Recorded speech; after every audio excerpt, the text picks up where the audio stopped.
Alors, j'étais vraiment contente qu'on me demande en fait, que TED accepte qu'on présente sur les vins de l'Allemand parce que lorsque j'enseigne le Debout du 7, c'est toujours un peu la bête noire des étudiants. Et même en tant qu'étudiante qui étudie le vin depuis des années, c'est un peu comme la Bourgogne. On peut jamais être 100% expert de l'Allemagne parce que c'est hyper complexe. Il y a beaucoup de terroirs, il y a beaucoup de sols, il y a beaucoup de microclimats.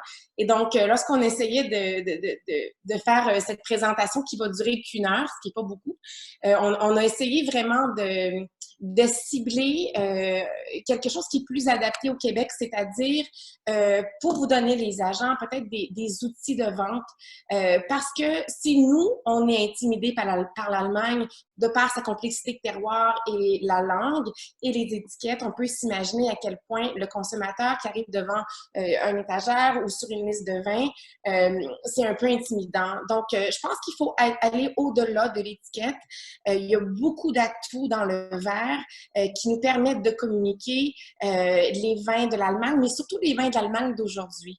Parce que on le sait, hein, dans le marché, à une certaine époque, en tout cas à l'époque de mes parents, les vins de l'Alpagne, c'était synonyme de vins légèrement sucrés, des vins qui n'étaient pas toujours qualitatifs, en tout cas pas rapport à ce qu'on voyait euh, au monopole. Et ça a beaucoup changé. Évidemment, la qualité est grandiose. Hein, la qualité des vins de l'Allemagne, elle est reconnue depuis très, très longtemps. Dans les années 1800, les vins se vendaient très, très cher parce qu'on prisait ces vins de grande qualité de terroir. Alors, c'est vraiment juste une petite phase dans les années 70 qui a un peu, qui a un peu peut-être on a comme changé d'idée, on a terni l'image un peu des vins allemands, ce qui est extrêmement dommage parce qu'il y a beaucoup de qualité. Et aujourd'hui, l'Allemagne est on voit un dynamisme qui est exceptionnel plus que jamais. Juste pour vous remettre un petit peu la position géographique, on va regarder en général le climat. Évidemment, on est quand même assez au nord, donc on a un climat continental frais. Par contre, ce qui s'est passé dans les dernières années, hein, comme ailleurs, c'est les changements climatiques. Et ça, c'est très intéressant de voir la mouvance. On peut associer à la fois les changements climatiques avec une certaine mouvance vers le vin sec, qui est la mouvance vers le vin sec vient d'un besoin, d'un désir d'un consommateur de boire des vins secs, mais aussi une facilité du climat. Parce qu'à une certaine époque, j'avais une dégustation avec le Dr. Lewson. On a dégusté des vins qui remontaient dans les années 60. Et il me disait, Michel, il dit, dans les années 60, dans la Moselle, c'était absolument impossible de faire des vins qui étaient secs. Si tu les faisais secs, tu avais mal à l'émail de tes dents tellement que l'acidité était élevée.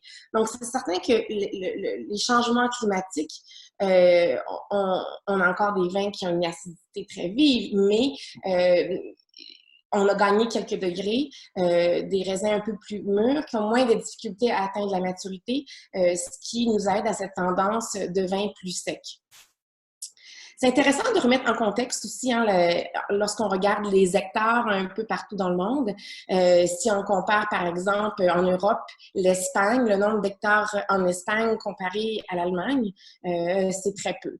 C'est des petits bijoux, une petite production, beaucoup de vins qui sont consommés évidemment dans le pays.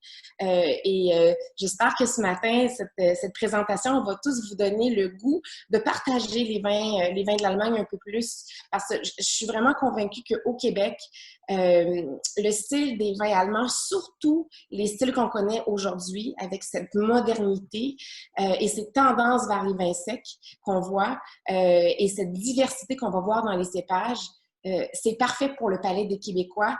On aime l'acidité.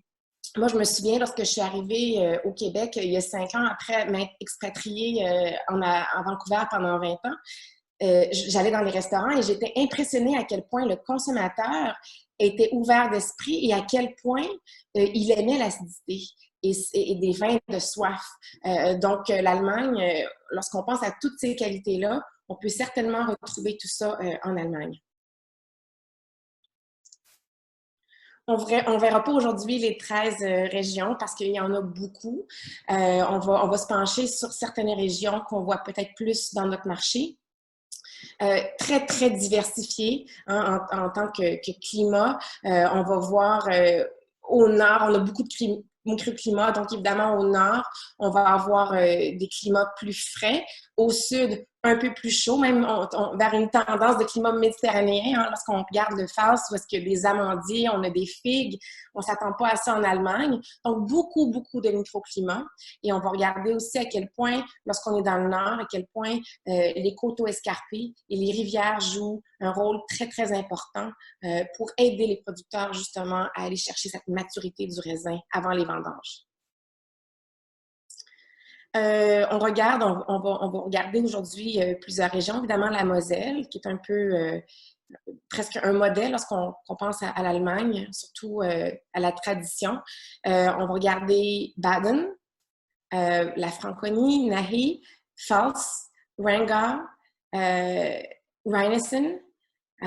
Mais c'est intéressant encore là de comparer chacune de ces régions-là avec d'autres régions qu'on connaît dans le monde en tant que hectares.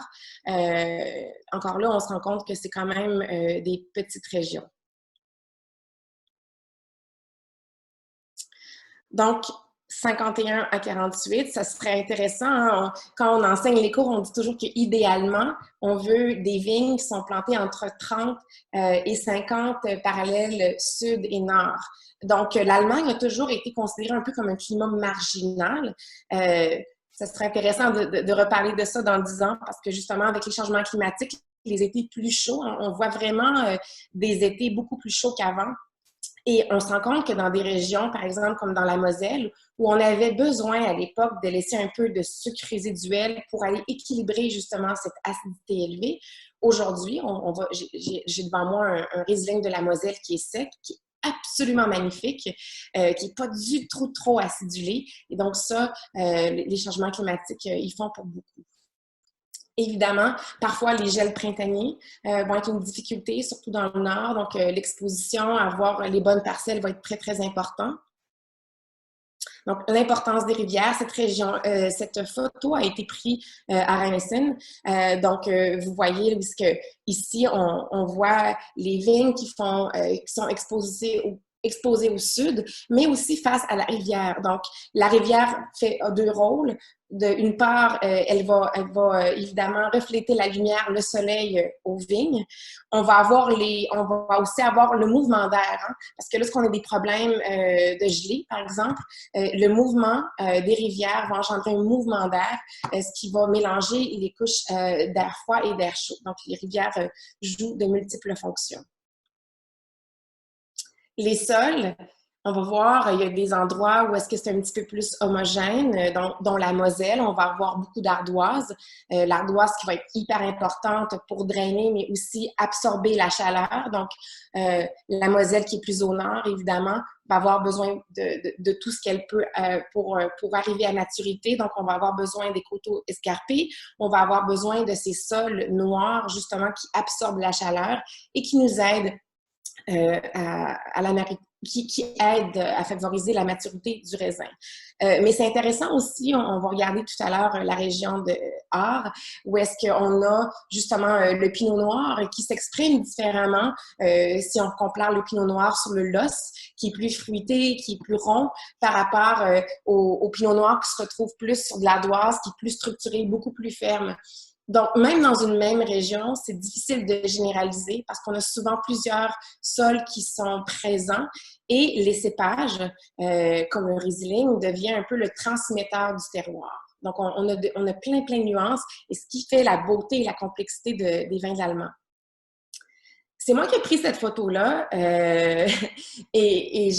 quand j'étais en Allemagne la dernière fois et je me suis et c'est impressionnant parce qu'on lit dans les livres évidemment à quel point les coteaux sont escarpés, mais on peut s'imaginer si on est un viticulteur qui fait les vendanges, à quel point c'est escarpé. Mais vous voyez ici à quel point j'aime beaucoup cette photo-là parce qu'on peut comprendre que tous les parcelles ne sont pas égales. Ce que je veux dire par là, c'est que vous voyez évidemment que cette parcelle ici, et si la rivière revient sur elle-même, l'exposition est complètement différente. Donc, on va avoir des subtilités, même à quelques mètres, on va avoir une parcelle qui va être peut-être plus dans l'ombre, alors qu'une autre parcelle va avoir une meilleure exposition au soleil. Donc, c'est pour ça que l'emplacement des parcelles est hyper, hyper important. C'est pour ça qu'avoir, par exemple, l'atlas de Hugh Johnson est hyper pratique parce qu'on peut voir justement les courbes des terroirs qui nous montrent justement la complexité. Et c'est pour ça qu'on pourrait parler, étudier l'Allemagne pendant des jours très, très complexes. Mais dans les régions plus au nord, une exposition sud va vraiment, vraiment être importante, sud, sud-est, pour aller encore là maximiser l'exposition au soleil. Alors, si on regarde aujourd'hui, pardon, la Nouvelle-Allemagne, qu'est-ce qui fait... Moi, j'étais hyper impressionnée quand je suis allée la dernière fois parce que, évidemment, je suis une grande fan des vins allemands. Quand j'avais très peu d'argent, j'étais même pas encore dans le vin, j'étais une trompettiste classique. Et si on regarde ce que j'ai le plus dans mon cellier, c'était des vins allemands. Parce que j'avais pas beaucoup de moyens, puis je voulais faire vieillir mes vins, puis on m'avait dit que c'était des vins qui se bonifiaient avec le temps. Donc, j'ai acheté un peu à l'aveugle sans trop connaître plein de vins allemands, puis aujourd'hui, j'ai des belles surprises 25, 30 ans plus tard. Mais mon idée des vins allemands, évidemment, c'était cette délicatesse, cette précision qui est exprimée dans le verre, qui exprime un terroir, mais souvent un léger sucre résiduel qui vient justement équilibrer. Et surtout des taux d'alcool plus faibles. C'est intéressant, lorsque je suis allée la dernière fois, un discours qu'on entend beaucoup des producteurs, c'est justement on réduit les rendements, donc on a des rendements plus faibles, ce qui font qu'on a des vins qui sont plus concentrés. On a un changement climatique qui favorise la maturité du raisin, mais qui aussi, on va regarder, si on compare les mêmes parcelles au fil des 10-20 dernières années, on va voir que souvent, on va avoir un alcool plus élevé. C'est pas juste les changements climatiques, évidemment, c'est les rendements, puis aussi une meilleure gestion peut-être des vignes. Mais tout ça fait en sorte qu'aujourd'hui, on a des vins un petit peu plus concentrés en général. Gros changement aussi. À une époque, on pensait l'Allemagne, on pensait les vins d'assemblage d'entrée de gamme ou les grands Riesling. Aujourd'hui, on peut parler de beaucoup d'autres cépages et les rouges ont pris beaucoup d'importance. Hein. Plus d'un tiers des vignes plus des tiers des vins, pardon, sont de fait de cépages rouges. Donc ça, c'est absolument, absolument un gros, gros changement. On a maîtrisé la vinification des vins rouges, ce qui a amélioré grandement la qualité aussi. Les cépages diversifiés, on va en parler un petit peu plus tard, mais vous allez voir que derrière le Riesling, on a de grands pinots blancs, de grands pinots gris, sauvignon blanc, on a du blanc frankish, à des endroits même de la syrah, du chardonnay, beaucoup de le sylvaner. Donc, la liste des cépages est longue et les jeunes générations remettent de l'avant certains de ces cépages qui ont été un peu oubliés à une époque. Je pense au sylvaner, par exemple, dans certaines régions qui redevient un peu plus populaire. Et l'expérimentation est vraiment là. C'est vraiment fascinant et très énergisant de parler aux jeunes générations qui ont voyagé, qui sont bien éduquées, qui sont allées à l'école d'œnologie, qui ont voyagé dans d'autres régions, qui sont inspirés et qui expérimentent. Donc, évidemment, il y a un mouvement des vins nature aussi en Allemagne, comme un peu partout dans le monde. On va retrouver des vins oranges. Lorsqu'on parle de terroir, hein, beaucoup de producteurs aujourd'hui favorisent les levures indigènes, donc ça fait partie de l'expression du terroir. Et en quête de qualité, les rendements sont un peu plus faibles. Et au Québec, vous êtes des agents, vous savez très bien que, bon, c'est pas juste au Québec, mais au Québec, certainement, le public, les consommateurs sont des amoureux des vins en biodynamie. L'environnement devient de plus en plus un enjeu important et la santé lorsque les gens achètent une bouteille. Donc, lorsque vous communiquez les vins de l'Allemagne, c'est bien au-delà des étiquettes qui parfois sont un peu compliquées, des parcelles qui sont multiples, des microclimats. Je pense que si on combine tout ça, l'innovation, la fraîcheur qui est toujours au rendez-vous parce que même dans cette diversité-là, on retrouve toujours une fraîcheur dans tous les vins, donc des vins de soif, et l'environnement qui est au cœur de plus en plus des producteurs. Donc, je pense qu'on a beaucoup de choses ici à communiquer aux consommateurs pour les attirer vers les vins allemands. Ça, ce tableau est fascinant. On passe des années 70 jusqu'à 2018. Vous voyez là la quantité, les rouges versus les blancs. À quel point les rouges ont pris de l'importance au cours des années. Donc ça, et ça continue. Donc, ce serait intéressant de refaire l'exercice dans 10 ans et voir on en est rendu où, mais les rouges continuent à prendre de l'importance. On ne pouvait pas tout faire les cépages aujourd'hui, évidemment. J'ai pris ceux qu'on retrouve surtout plus dans notre marché. Évidemment, le Riesling qui demeure quand même le cépage maître, hein, qui est un noble cépage parce que peu importe lorsqu'on le plante, où est-ce qu'on plante, pardon, on va retrouver vraiment une expression terroir. Et je parlais à un producteur dernièrement d'Allemagne qui me disait, lorsqu'on plante le Riesling aux bons endroits, on oublie que c'est le Riesling, dans le sens que ça devient un véhicule qui transmet l'expression de ce micro-terroir-là, de ce microclimat et de ce terroir, que ce soit un grand cru, un premier cru. Donc, c'est ça la beauté du Riesling. En fait, on va toujours, évidemment, retrouver ses qualités, mais il devient vraiment un moyen de transfert du terroir. Le pinot gris qu'on va retrouver, vous voyez sur les étiquettes souvent Grauburgunder, ça c'est le pinot gris, Weißburgunder, le pinot blanc, Spätburgunder, qu'on voit de plus en plus de magnifiques pinots noirs, et le Sylvaner, qui revient à certains endroits des plus jeunes vignerons qui remettent le Sylvaner de l'avant. Alors, si on regarde les statistiques, évidemment, le Riesling demeure un cépage très important. On le retrouve, c'est un cépage qui est classique dans 11 des 13 régions. Donc, on le retrouve partout. Et on va toujours retrouver l'acidité qui est marquée, toujours un bon potentiel de vieillissement, mais les nuances vont être variées de terroir en terroir. Et c'est ce qui est magnifique, ça va être de pouvoir justement comparer toutes les nuances entre les Rieslings. Traditionnellement, on élevait les vins en fûts de bois traditionnels, donc des vieux fûts. Hein. On n'a pas de fûts de chêne neuf, mais ça va être des fûts de bois traditionnels. Parfois, les producteurs vont aussi utiliser des cuves inox, mais quand même, en général, c'est plus des fûts en bois traditionnels. Et une tendance grandissante des Riesling secs, une demande des consommateurs, non seulement en Allemagne, mais aussi à l'export. Donc là, c'est notre devoir, à nous tous, je pense, c'est de communiquer toute l'entièreté de l'Allemagne. C'est que oui, les vins qui sont fruités avec du sucre résiduel existent encore, mais il y a vraiment aussi cette autre catégorie. Donc, on ne peut plus juste dire voici l'Allemagne, voici le style de vin qu'on produit. Donc, je pense qu'on a tous un devoir de trouver des manières de communiquer cette information aux consommateurs.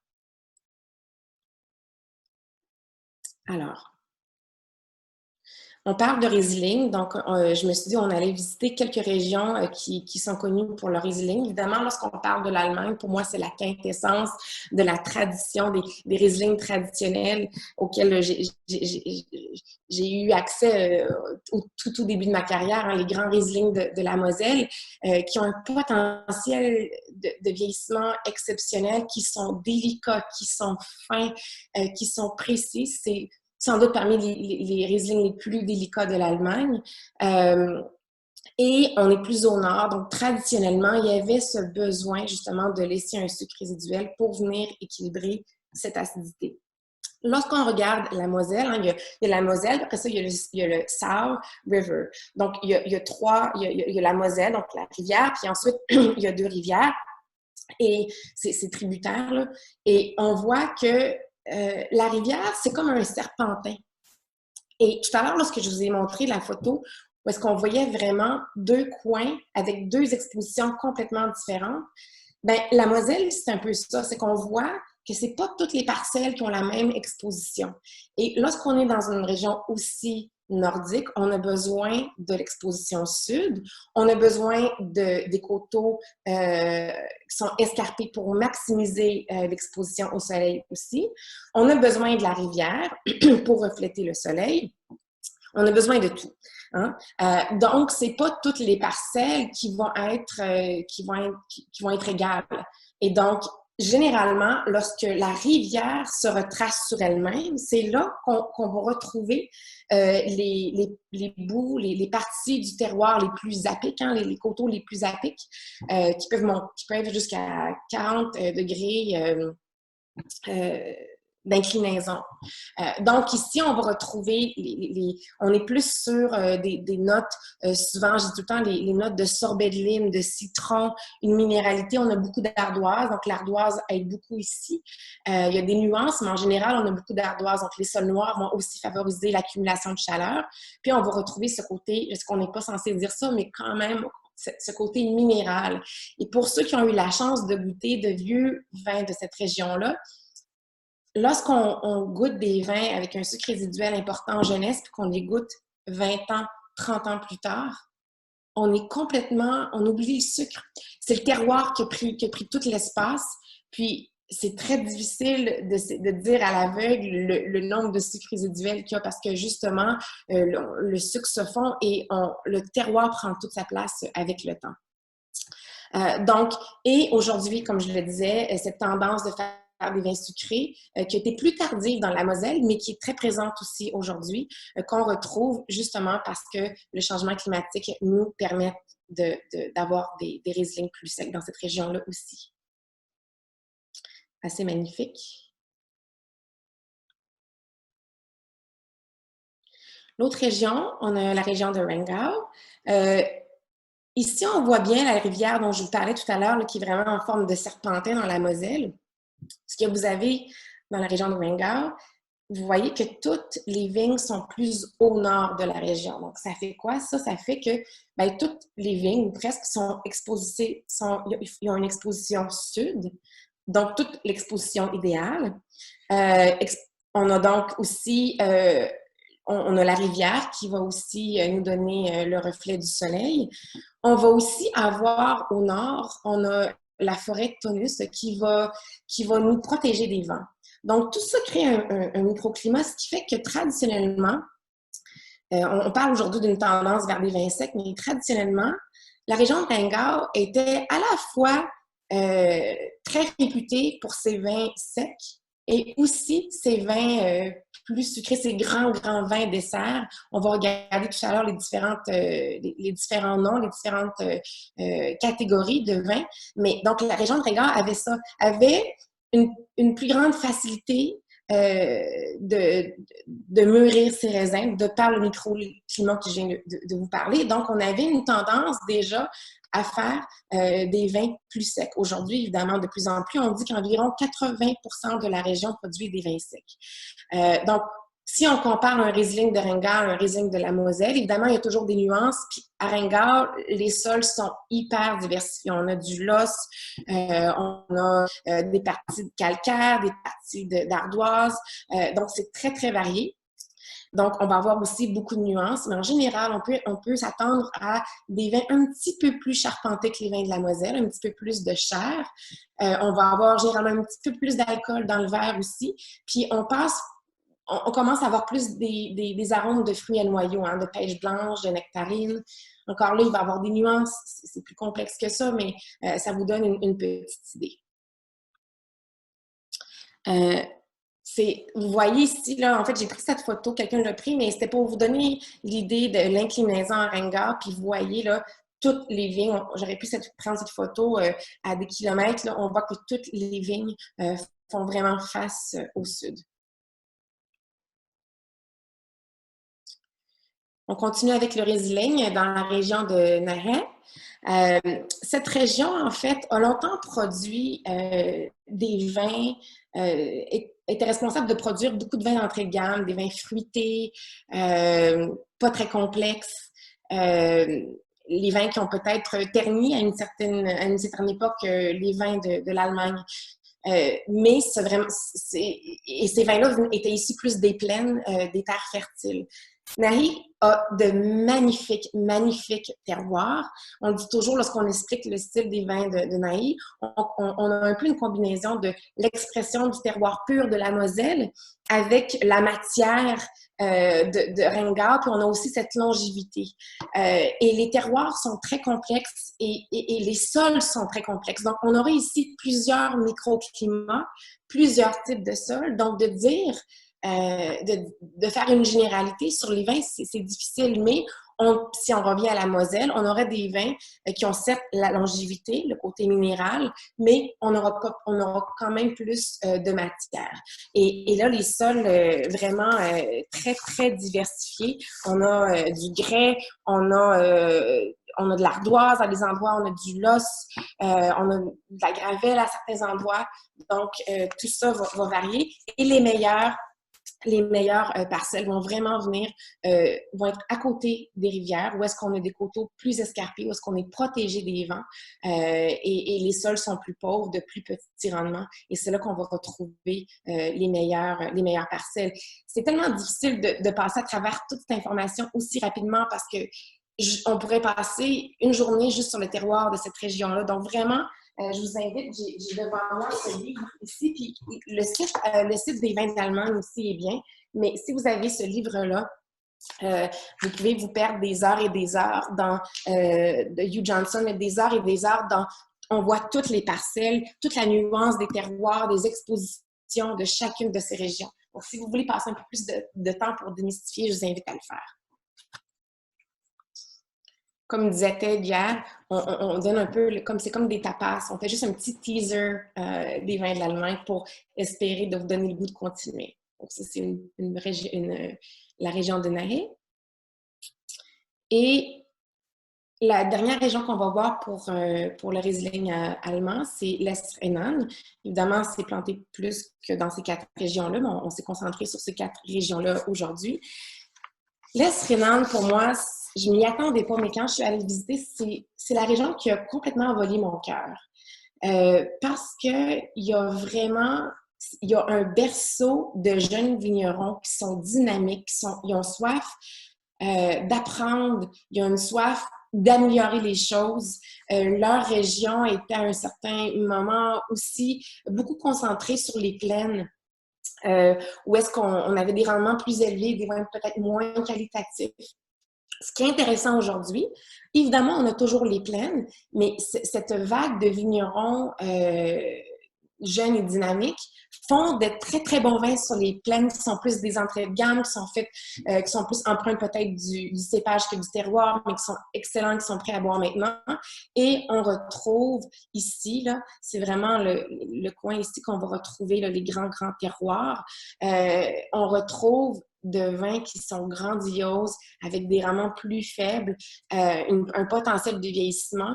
Et on va parler du Riesling, mais vous allez trouver de tout. J'ai trouvé des producteurs qui étaient très, très passionnés par le Sauvignon blanc, par le Riesling, par les Pinots blancs, Pinots gris.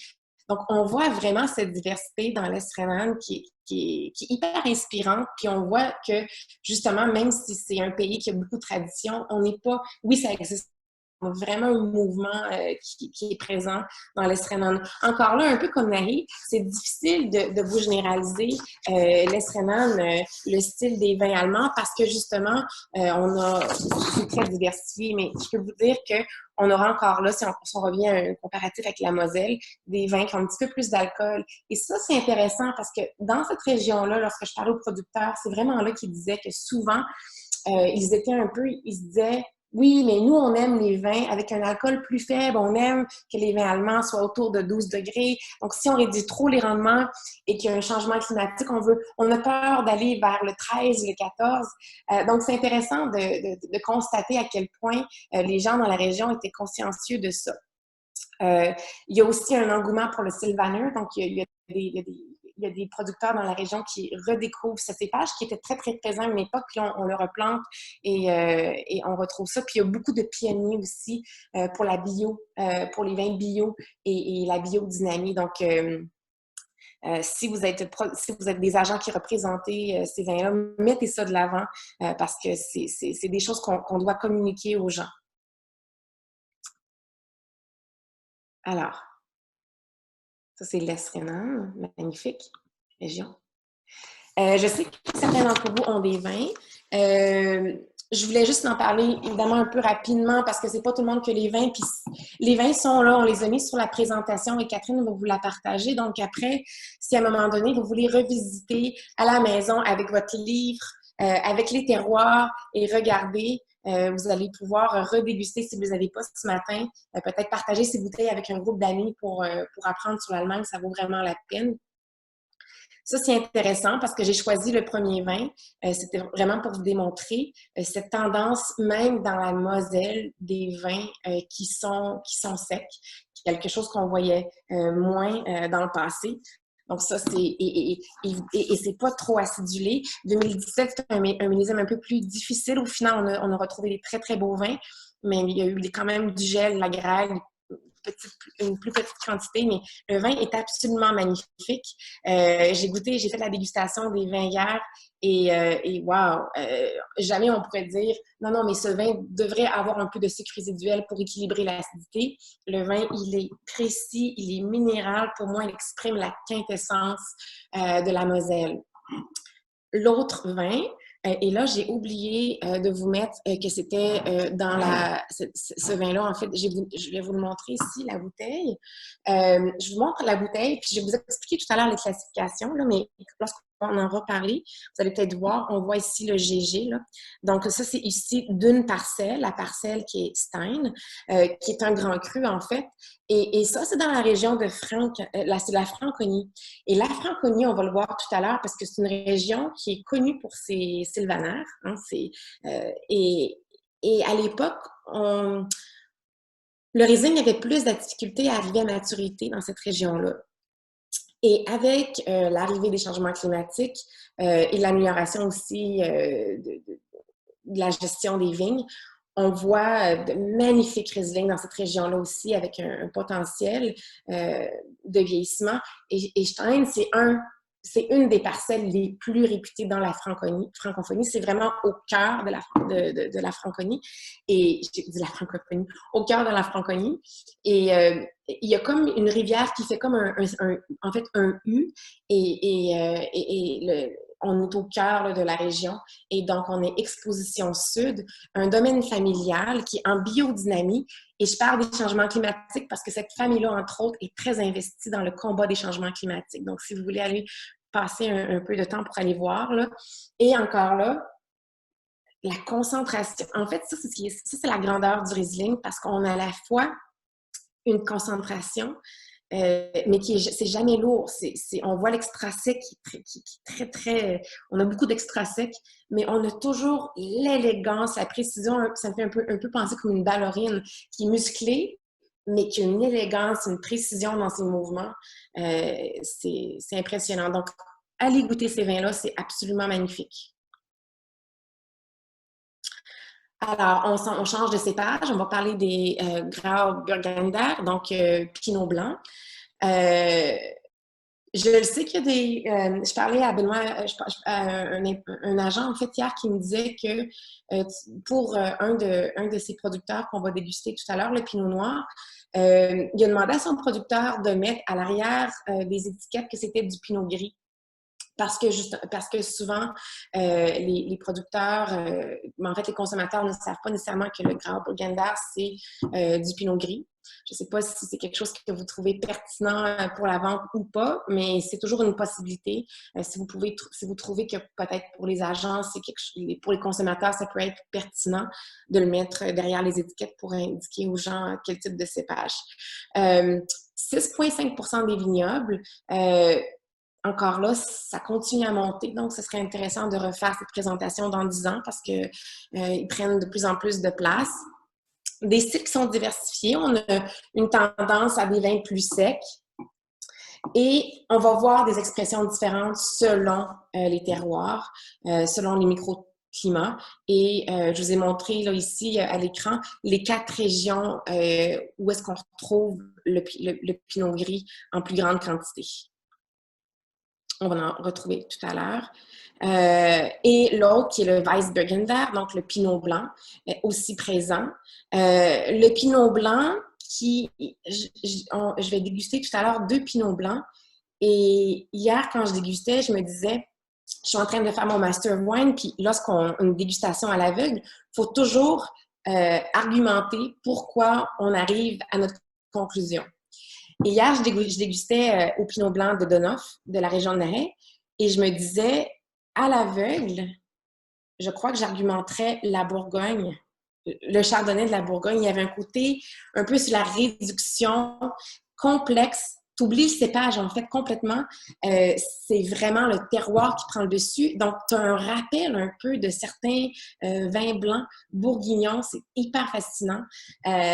Donc, le pinot gris, le pinot blanc étant plus neutre, on va voir des producteurs qui vont parfois mettre un petit peu de fût de chêne neuf, mais beaucoup de producteurs vont le mettre dans des vieux fûts aussi. C'est une question de philosophie. Et c'est épanoui. Si on regarde, on retrouve quand même, là, on retrouve ces cépages-là plus dans le sud. Donc, on ne retrouvera pas tant de ces cépages-là dans la Moselle, par exemple. C'est des cépages qui ont besoin un peu plus de chaleur, donc on va les retrouver plus dans le sud. Donc, des vins qui, en général, vont avoir un petit peu plus d'alcool, plus de matière, plus de rondeur. Et si on compare le pinot blanc au pinot gris, en général, on va aller chercher une acidité un peu plus élevée avec le pinot blanc qu'avec le pinot gris. Le pinot gris sera aussi un petit peu plus aromatique. OK?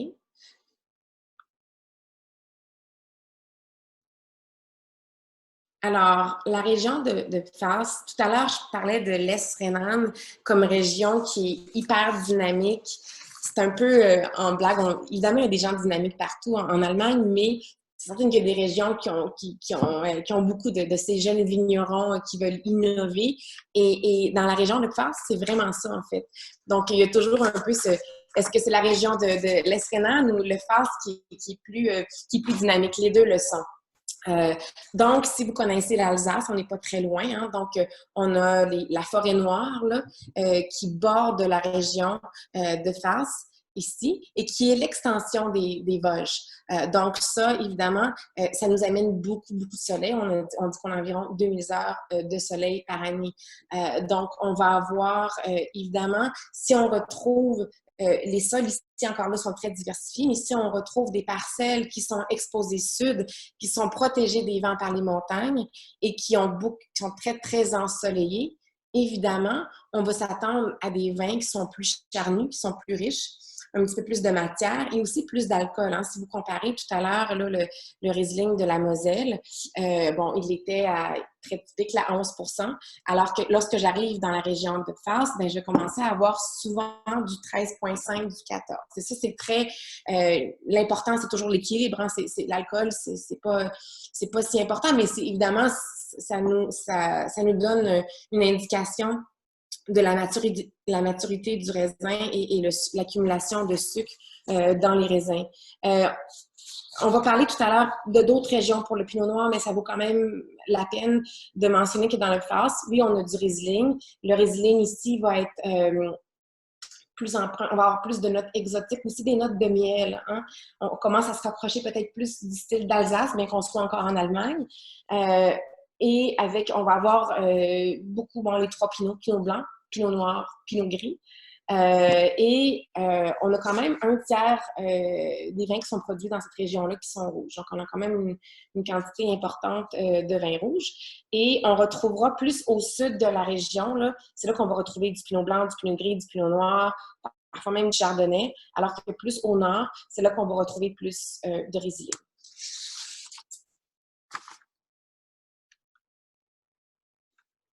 Ça nous donne le goût d'y aller maintenant, si seulement on peut prendre l'avion.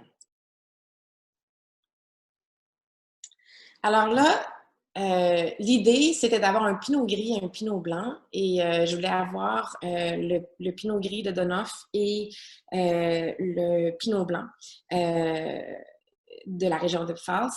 Mais j'ai 2 Pinot blanc avec la pandémie, il y a des stocks qui sont pris en arrière, donc on n'a pas pu avoir à la dernière minute. Mais je voulais vraiment avoir deux vins. Et j'ai aussi oublié de le mettre ici, là, mais le avant-garde, ça vient de la région de Pfalz. Alors, je trouve ça intéressant de comparer les deux parce que on a Donoff qui a tellement fait. Évidemment, si vous êtes fan de vin allemand, on ne peut pas être fan de Donoff. Je pense que c'est un peu un gourou pour nous tous. Là. Fait des vins qui sont absolument magnifiques. Tout à l'heure, je vous parlais de la région de Naré qui, à un certain moment, qui était connue pour des vins peut-être plus fruités, moins qualitatifs, qui étaient plus sur les plaines. Et c'est dans les années 80, et il y a des producteurs comme Donoff qui se sont vraiment démarqués avec leurs vins très qualitatifs sur les meilleures parcelles, des petits rendements, et qui ont inspiré plein de gens dans la région à faire la même chose. Donc, ça a été le début d'un grand mouvement vers la qualité. Donc, Donoff, évidemment, c'est un grand producteur en Allemagne et dans la région de Nahe. Et à la SAQ, on peut souvent trouver dans l'année qui viennent en petits lots, là, ils reviennent quand même régulièrement, le pinot blanc et le pinot gris. Et c'est ce pinot blanc que je vous disais, quand je l'ai dégusté hier, puis encore ce matin, je me disais, wow, on est sur la réduction, il y a quelque chose de moi de très bourguignon. Et ça, je vous le dis, parce qu'encore là, on regarde, on se dit, ouais, 50 $ pour un pinot blanc d'Allemagne, qui va acheter ça? En fait, c'est pas comme ça qu'il faut le dire. Il faut dire, wow, la qualité des vins en ce moment, je parle de la Bourgogne parce que, mon Dieu, pour nous qui aimons la Bourgogne en ce moment, on ne peut plus se le permettre. Un vin de qualité, de même qualité en Bourgogne nous coûterait au moins 2 fois le prix, peut-être 3 fois. Donc, encore là, c'est un moyen de communication. On peut, si vous avez des gens qui sont amoureux de la Bourgogne, les Pinots blancs de l'Allemagne, ce sont des vins à découvrir qui sont magnifiques. Évidemment, c'est différent, mais on peut facilement comprendre quelqu'un qui aime justement les vins de la Bourgogne qui peuvent aimer ces vins-là. Donc, à découvrir et en ce moment à la SAQ, si vous voulez vous amuser, si vous importez pas de pinot blanc et que vous y pensez que vous voulez déguster, apprendre, en ce moment, on a vraiment une belle sélection à la SAQ avec plusieurs pinots blancs. Et l'autre pinot blanc, qui est beaucoup plus grosse qu'on a Donoff, qui est une petite compagnie, et à côté, on a un producteur hyper important, un domaine familial, mais c'est eux qui faisaient, par exemple, Black Tower. Donc, ils font à la fois de grandes productions, mais de plus petites productions, et ce vin-là, absolument magnifique. Pardon, je me trompe, c'est pas eux qui font du tout le Black Tower, je me trompe avec le Sauvignon blanc, pardon. Un petit domaine familial qui fait un vin qui est absolument magnifique, mais on est dans le phase, donc on a plus d'onctuosité, on a plus de matière, un peu plus de fruits tropicaux aussi que dans la région de Naï. Donc, deux styles complètement différents, et même dans le verre, je ne sais pas si vous voyez, là, mais la couleur est très différente aussi. C'est le même millésime, un grand millésime en 2018. Là, si vous voulez remplir votre cellier de magnifiques Riesling allemands, 2018, un grand millésime. Le Sylvaner, ça a été un de mes autres gros coups de cœur lorsque je suis allée en Allemagne.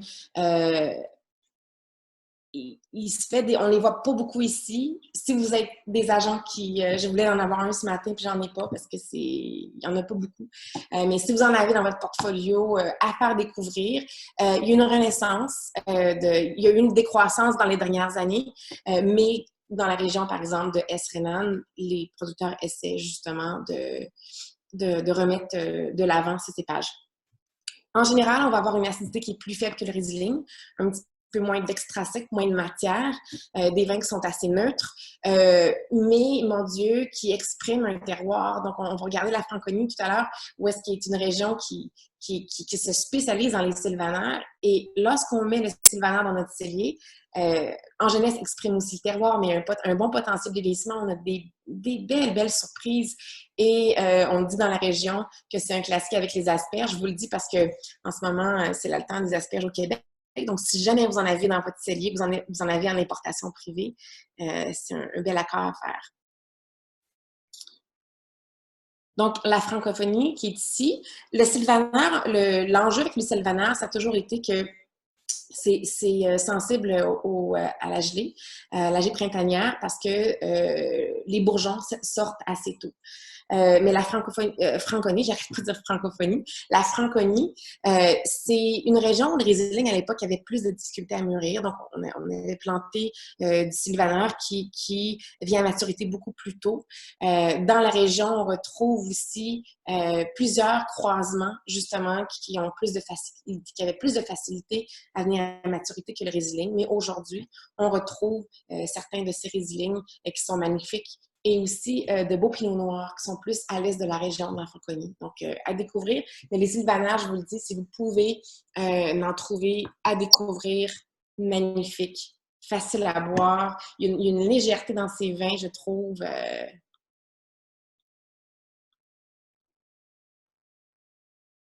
Alors, ça, c'est intéressant. Donc, blanc, rouge, donc on est toujours plus dans les blancs. Là, il s'est passé quelque chose parce que ça, c'est pas du tout dans mon PowerPoint. Il y a un petit... c'est comme si ça avait switché à une autre PowerPoint. Je comprends absolument pas. On va continuer.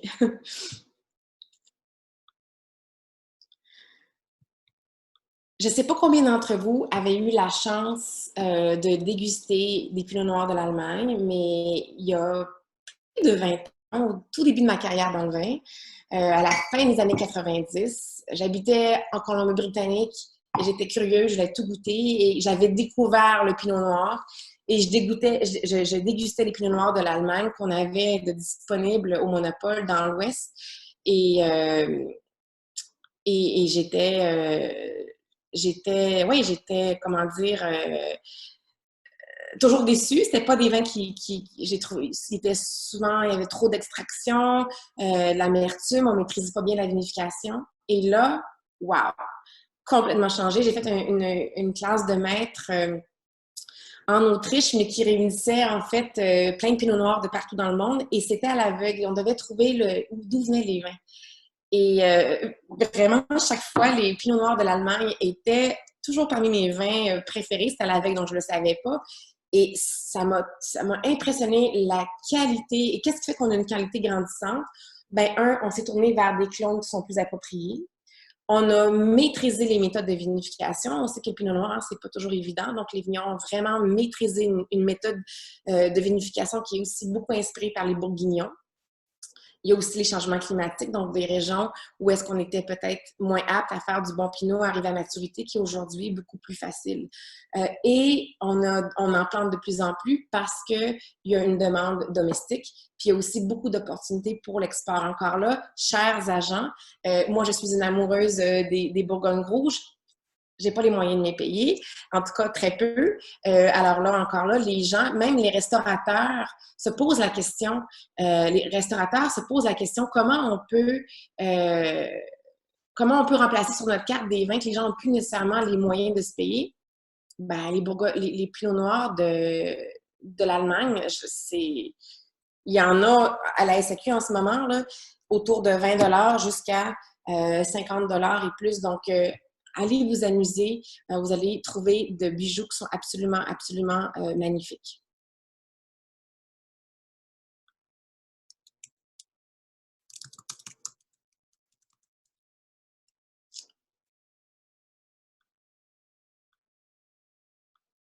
Alors, je sais qu'on est un petit peu, on va dépasser à peu près de 5 minutes parce qu'on a commencé un petit peu plus tard avec les problèmes techniques. Donc, je sais qu'on approche 11 heures. Ne vous inquiétez pas, j'oublie pas l'heure.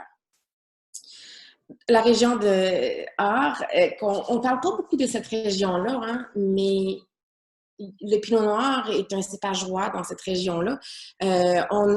C'est intéressant parce que bien que ce soit au nord, on a des coteaux très escarpés qui font face au sud. Donc, on a beaucoup d'accumulation de chaleur. On a des sols d'ardoise par endroits. On aura des sols d'ardoise qui produiront des pinots noirs plus charpentés. Lorsqu'on va être plus à l'ouest de la région, puis à l'est de la région, on a des sols plus sur le los qui vont produire des pinots noirs beaucoup plus fruités, beaucoup plus juteux. Alors, pour nous faire rêver un petit peu, la région, on voit bien les coteaux escarpés qui sont importants. Et la région de Baden. La région de Baden qui est pour moi quand même la quintessence des pinots noirs, même si j'ai goûté de magnifiques pinots noirs d'ailleurs en Allemagne. Évidemment, la région de Baden, c'est la quintessence des pinots noirs de l'Allemagne. On est plus au sud. On est plus au sud, donc on va avoir plus d'accumulation de sucre dans les raisins, donc plus de chaleur. On dit que cette région-là est baignée par le soleil, donc des vins beaucoup plus ensoleillés. Donc, si on compare les pinots noirs de Baden à d'autres pinots noirs, on aura des vins ici qui sont beaucoup plus charnus. Beaucoup plus de matière, donc plus capable d'aller soutenir, souvent les vignerons vont avoir une quantité de fût de chêne neuf important parce qu'on a plus de matière et on peut se le permettre et certainement un potentiel de vieillissement. Alors, si vous avez des amoureux du pinot qui cherchent des vins à boire maintenant, mais aussi à vieillir avec le temps, vraiment les vins de cette région-là sont absolument à faire découvrir. Les sols très diversifiés. On a des sols par endroits volcaniques, donc sols sous-régions diversifiées, donc expressions différentes aussi. Et là, oups, je ne sais pas, c'est comme si elle avait switché à un autre PowerPoint, donc je vais vous montrer ici la bouteille qu'on a. Alors, Burg Ravensburg. Et je vais m'assurer que Catherine vous envoie la présentation. Je ne sais pas, c'est comme si les choses ne se montrent pas. Donc, Burg Ravensburg. Ici, on a un grand cru. Donc, on a avec nous un grand cru, le Pinot Noir Grand Cru, d'une parcelle qui est en amphithéâtre. Donc, on a l'accumulation de chaleur. On a un producteur ici qui est en biodynamie, donc des vins qui sont très, très qualitatifs, 50 $. Ça vaut chaque dollar. Audrey, je sais que tu as la bouteille avec toi devant toi. Tu peux allumer ton micro si tu veux. Audrey? Oui. Tu as le vin en face de toi? Oui. Est-ce qu'il est bon? J'ai pas encore goûté, j'ai juste senti. Je le trouve un peu, il est pas clair. Il est un En peu. fait, il n'est pas filtré. Hein, il y a pas... Donc, c'est un Ah, c'est pas producteur qui filtré, travaille. ok. Oui, donc ça, c'est vraiment là, une famille qui travaille hyper bien. Longue tradition, c'est un des domaines les plus vieux dans le monde, qui remonte dans les années 1200. Donc, on a très, très peu de manipulation, pas de filtration, en biodynamie. C'est peut-être pour ça que tu vois qu'il n'est pas tout à fait clair. On n'a pas filtré le vin. Est-ce que tu l'aimes? Je suis en train de goûter. Oui. Je te laisse goûter, je te reviens, OK? Excuse-moi, oui. Non, mais non, c'est bien. Tu sais, c'est sûr que ça fait plus frais que les autres pinots noirs que je suis habituée. Mais c'est délicat. Tout de même. Moi, lorsqu'on m'a dégusté, la SAQ m'a fait déguster un vin. J'ai fait un Facebook Live avec la SAQ cette année. Puis l'idée, c'est que j'amenais une bouteille de vin pour les gens de la SAQ. Et les gens de la SAQ m'amenaient une bouteille à l'aveugle. Puis c'était devant le public. Il y avait des milliers de personnes qui regardaient. Et j'étais certaine qu'on était en Bourgogne. J'étais certaine que c'est ce vin-là que j'ai dégusté à l'aveugle. Magnifique. Wow, ça c'est... Audrey, merci d'avoir pris le temps d'acheter cette bouteille pour la partager. Et ceux qui écoutent, là, je vous invite à aller trouver ces petits bijoux de ce domaine familial, historique, qui font des vins absolument magnifiques, d'une parcelle qui est qualifiée grand cru. Donc, on est vraiment au top du top. Et on a plein d'autres cépages. Juste pour vous donner une idée, hein, comme je l'ai dit tout à l'heure, là, ça ne s'arrête pas au cépage qu'on vient de faire. Donc, continuez à explorer. Et là, c'est le producteur, le Sauvignon blanc dont je vous parlais. Le Sauvignon blanc, c'est ce producteur-là, qui est un gros producteur, je me suis tombée tout à l'heure, c'est eux qui faisaient le Black Tower, mais qui font aussi des vins très qualitatifs, dont celui-ci, Sauvignon blanc. Moi, ça a été une de mes surprises lorsque je suis allée découvrir les Sauvignons blancs quand je suis en Allemagne. En fait, j'ai dégusté plein de bons Sauvignons blancs. J'ai essayé de me demander hier quand je dégustais, à l'aveugle, où est-ce que je mettrais ce vin-là? Je ne sais pas. Il y a définitivement une minéralité qui est présente et qui est très unique à l'Allemagne, dans le sens que on goûte ce vin-là, puis on n'est pas en Sancerre, on n'est pas en Nouvelle-Zélande, on ne peut être qu'en Allemagne. Alors ça, un vin digeste avec une petite salade d'asperges et fromage de chèvre, magnifique. Rapidement, avant de terminer, ça, je vais vous mettre, si vous allez sur le site Internet des vins de l'Allemagne, vous allez avoir plein d'informations. Je vous invite à le faire parce qu'on ne pourra pas démystifier les étiquettes en ce moment. Je l'ai mis là parce qu'il y a toujours des questions. C'est la pyramide de qualité, là. Donc, au bas, on a l'équivalent du vin de table. Ensuite, l'Enwein, qui est l'équivalent du vin de pays. Et ensuite, on va avoir les Prädikatswein. Donc, on aura le Qualitätswein et au-dessus, on aura les Prädikatswein. Donc, si vous allez là, et là, je mets ici parce que quand j'enseigne le W7, on me pose toujours la question. J'enseigne beaucoup aux agents, puis vous me posez toujours la question. Vous pouvez aller lire, mais l'idée, c'est que c'est une indication du sucre au moment des vendanges dans le raisin. OK? Donc, Qualitätswein, il y a aussi beaucoup de producteurs qui vont décider de faire des vins secs, qui vont vouloir des vins peut-être plus flexibles dans les lois qui vont appartenir à d'autres associations. Donc, même si ça va être un grand vin, ils vont quand même mettre le Qualitätswein. Okay? Donc, le Qualitätswein, c'est pas dire nécessairement que les vins sont moins qualitatifs, c'est juste que les lois sont plus flexibles et dépendamment des associations, parfois, par exemple, on va voir tout à l'heure le VDP, si on choisit de faire certains vins sur certaines catégories, on n'aura pas le choix de le mettre sur le Qualitätswein dans le marché. Vous pouvez vraiment aller lire là-dessus. Au-dessus de ça, c'est les Prädikatswein. Et pour le cabinet Spätlese et Auslese, c'est pas nécessairement une indication du sucre dans le raisin. Hein? C'est vraiment une indication du sucre dans les raisins au moment des vendanges. Je m'explique. Les cabinets, ça va être sûr qu'on va vendanger plus tôt, mais je peux faire un cabinet qui va être sec ou qui va avoir un peu de sucre résiduel. Ça va dépendre si j'arrête la fermentation ou pas. La même chose pour ton Spätlese. OK? Lorsqu'on arrive, donc cabinet, on vendange plus tôt. Spätlese, on dit que c'est une vendange tardive, mais pas comme vous le pensez, on vendange juste un petit peu plus tardivement. OK? Auslese, on va vendanger les grappes de raisin. Donc là, on vendange les grappes de raisin qui sont plus mûres. Parfois, à l'intérieur, il y aura quelques raisins qui vont être affectés par la pourriture noble, mais c'est pas obligatoire et on va faire le vin à partir de ces grappes-là. On peut aussi, encore là, généralement, on va avoir un sucre ici qui va venir équilibrer l'acidité. C'est pas un vin dessert, hein, c'est un vin de table. Lorsqu'on arrive au Bier en Auslese, Auslese, c'est une grappe de vigne. Bira, c'est les baies. Alors, qu'est-ce que ça veut dire? On va prendre la grappe et à l'intérieur de la grappe, on va vendanger les raisins qui ont été affectés par la pourriture noble. Alors là, avec le Bier en Auslese, ça sera des vins qui sont des vins dessert, des vins sucrés et des vins chers, des vins rares, de magnifiques vins, parmi les plus grands vins dessert au monde. Leur beauté, c'est qu'ils sont équilibrés par l'acidité.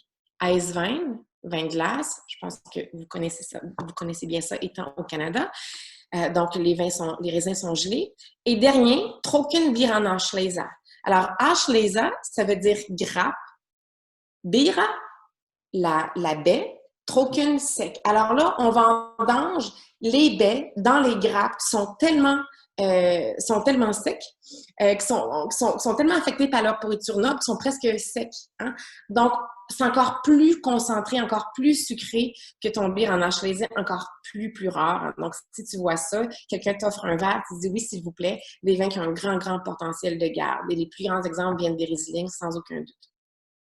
Et je vous mets ça. Et là, vous allez pouvoir aller vous amuser sur le site pour démystifier tout ça. Mais je l'ai mis ici pour vous rappeler qu'il y a un site du VDP qui est une association volontaire. Donc, c'est une association qui a été formée par les producteurs, qui ne fait pas du tout partie de la loi des vins allemands, mais qu'eux ont décidé d'établir une association dans laquelle ils vont faire des lois qui sont souvent plus strictes que les lois des vins d'Allemagne et qui vont, dépendamment des régions, hein, c'est vraiment l'idée, c'est de mettre les parcelles de l'avant et on va avoir des règles plus strictes, donc les rendements plus faibles.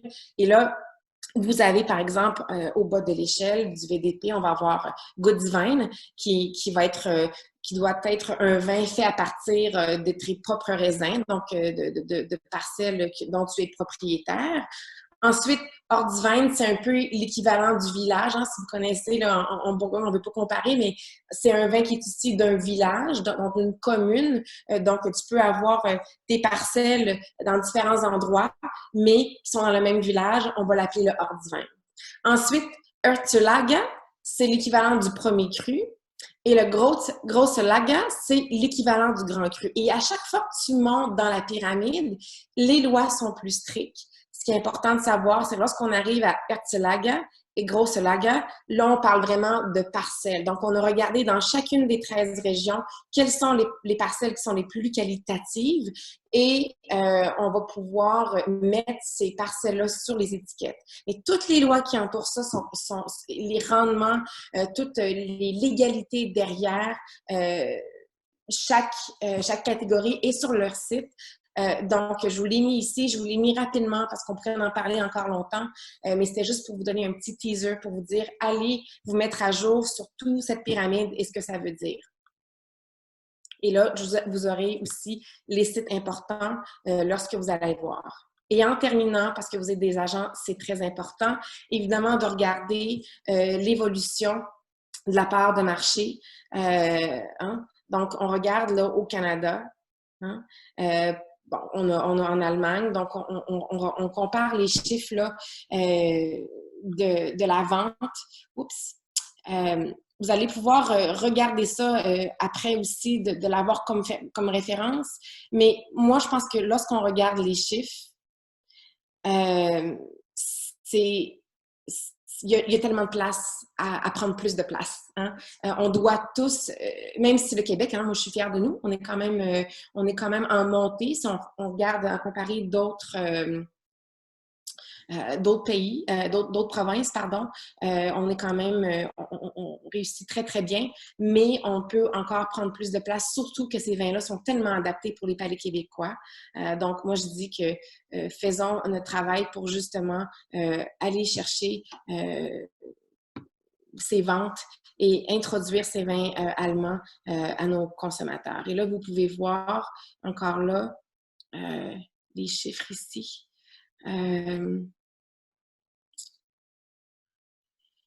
Bon, on regarde ici comparé ailleurs, on est à -6, ce qui est mieux que dans d'autres endroits. Mais ce qui est intéressant de regarder, là, regardez ici à quel point, moi c'est ça que je trouve ça intéressant, là. On a une descente dans les vins entrée de gamme, mais regardez, entre 20 et 25, entre 25 et 30, on a une montée. Ça nous dit quoi?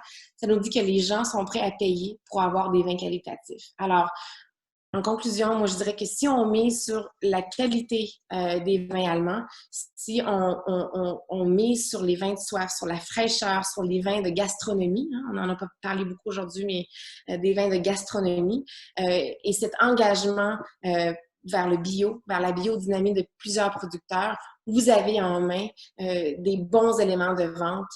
Puis vous pouvez regarder, là, je sais que vous avez les chiffres aussi là, pour la SAQ, mais ça vous donne les chiffres comme référence.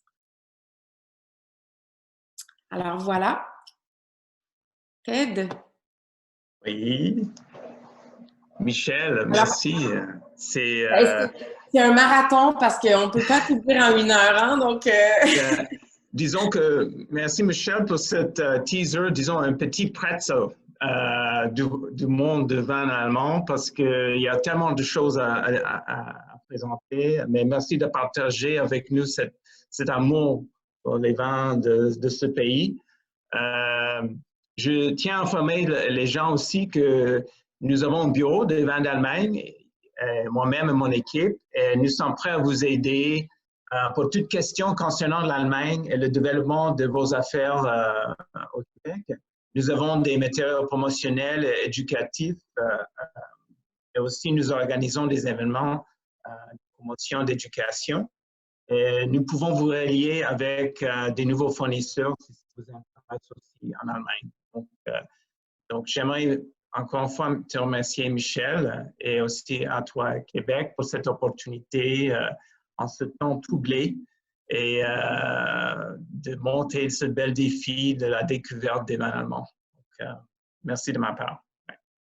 Merci beaucoup, Ted. Vous pouvez rallumer peut-être vos